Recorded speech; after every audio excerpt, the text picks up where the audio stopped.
I don't know if you're anything like me, but I would dread scheduling.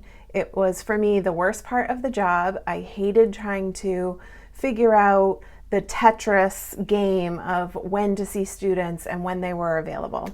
And a few years ago, I came across this amazing idea. Credit to Marisha Metz from SLP Now. She talked about scheduling a party and hosting a scheduling party for her teachers. And so I thought a few years ago that I would try that. And if you haven't tried a scheduling party yet, I'm going to encourage you to add that to something to try new and see what works and what doesn't for you. And you may find that you need to adjust things, but it might actually make scheduling something you look forward to, which is what I found, that scheduling is now something I really love to do. So I have a little list here of my steps that I follow that I'm going to share with you today of how to host a scheduling party. So obviously the first thing you need to do is organize your caseload list. Make sure you check, double check, cross check that you have all the students that you need and you know what their service delivery is and have a general sense of how you want to provide those services.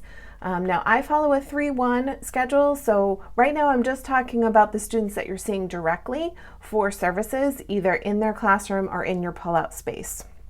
So you have that nice organized list, you know what their services are that they require, and what I like to do after I have that list is I take a look, and if I have either students that I know I need to see in a classroom as part of their regular therapy, or if I have a student that has a lot of related service providers, so not just maybe OT and speech, but they also have APE, physical therapy, maybe they have a teacher of the deaf or a vision impaired student, and they also see a teacher of the visually impaired.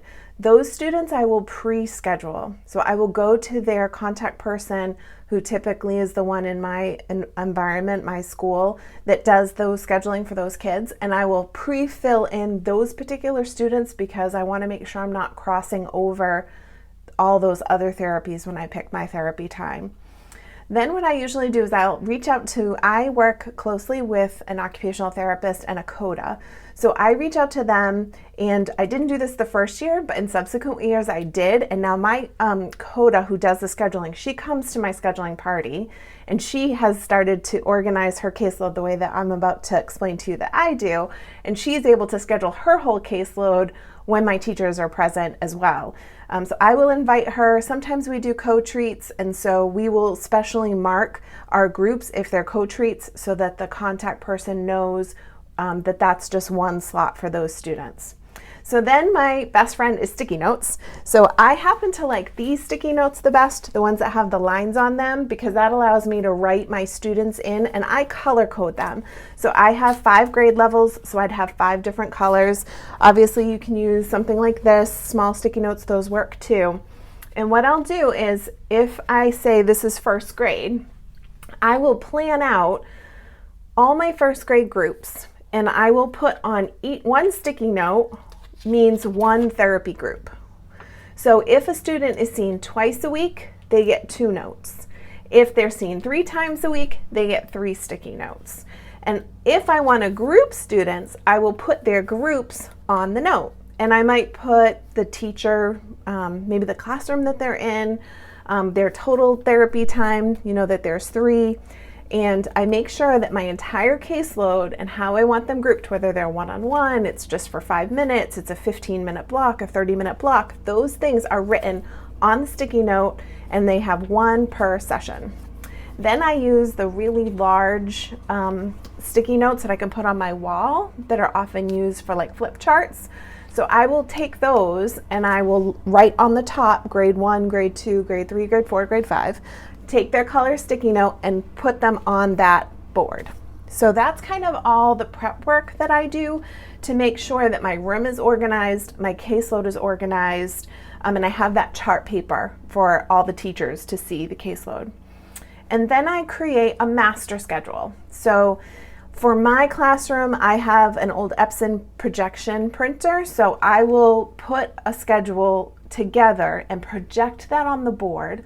And so there's enough space for my teachers to either put the sticky notes on. I've done it both ways. They either put the sticky note on it, or they can write with dry erase marker when they want those students to be seen as they're scheduling. I will block out eval time, prep time, lunch time, any special times. If I've pre-scheduled any students, I just block those times out, so they're just blocked out in black or red on my board so that teachers know they can't schedule students during that block of time per my schedule. So obviously you need to invite teachers to your scheduling party. I've done this several different ways as well. My administration, I'm so blessed. They're very supportive, and I've worked several years in order to make that relationship so.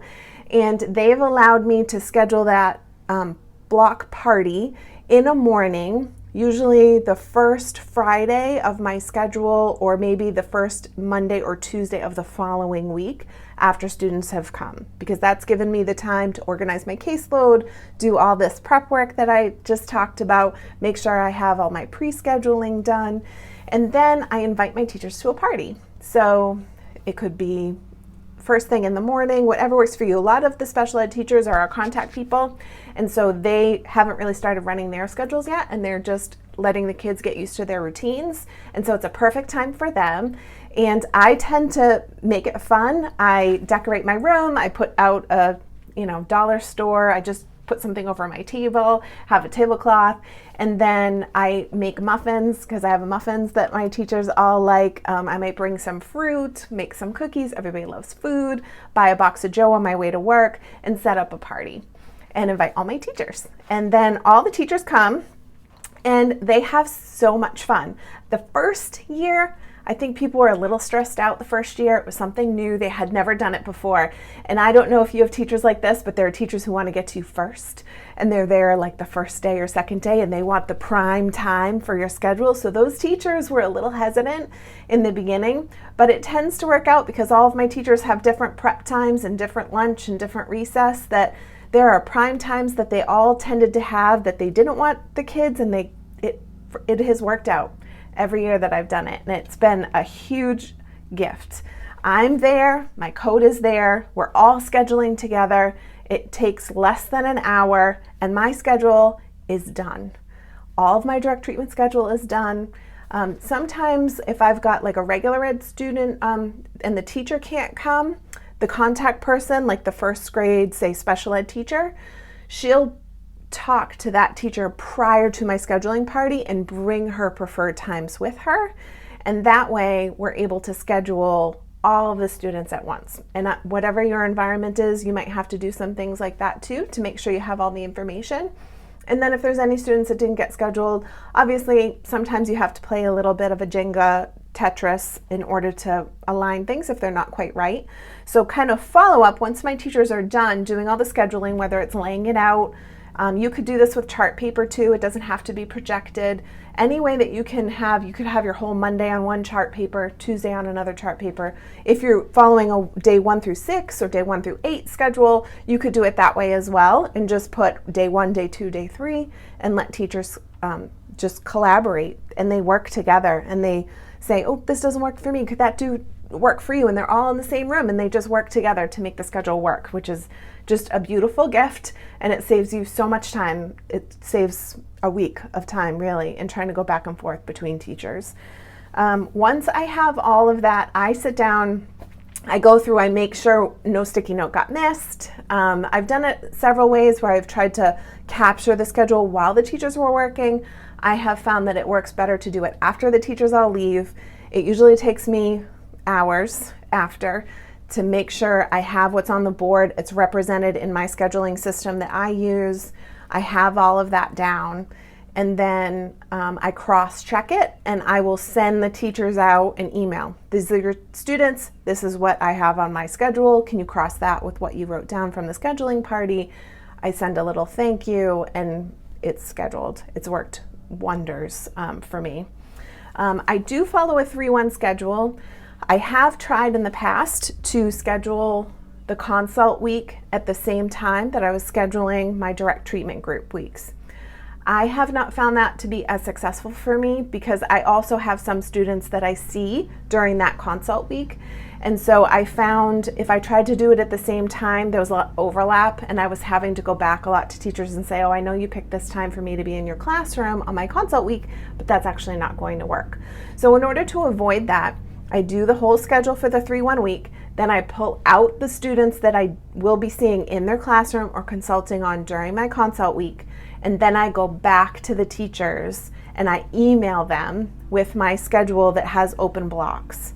And I email them all at the same time, and then I will tell them, these are the times that I have, this is the consult that I need for your caseload, what works for you in terms of coming in. And that tends to go a lot easier because I'm doing like bigger blocks of time in a grade or across a grade level. And so that's quick. It's not as in depth as doing the other scheduling. So that's what I do to schedule a scheduling party. It has made scheduling a lot less stressful. It's still not my most favorite, but I do love being with the teachers. It's just fun to chat. It's right after the summer. Usually we're just, get to talk to people and see how their summers were, start those relationship building activities right at the beginning of the year. It gives me an opportunity to talk to them about students, concerns that I might have or things I might know as kids are moving from grade to grade, and it's worked wonders for me. I hope you try it. If you do, let me know how it goes for you. Anything that you're struggling with, let me know. I'd love to brainstorm a solution with you. Again, I'm Dr. Laura Mansfield, the Joyful SLP. Have fun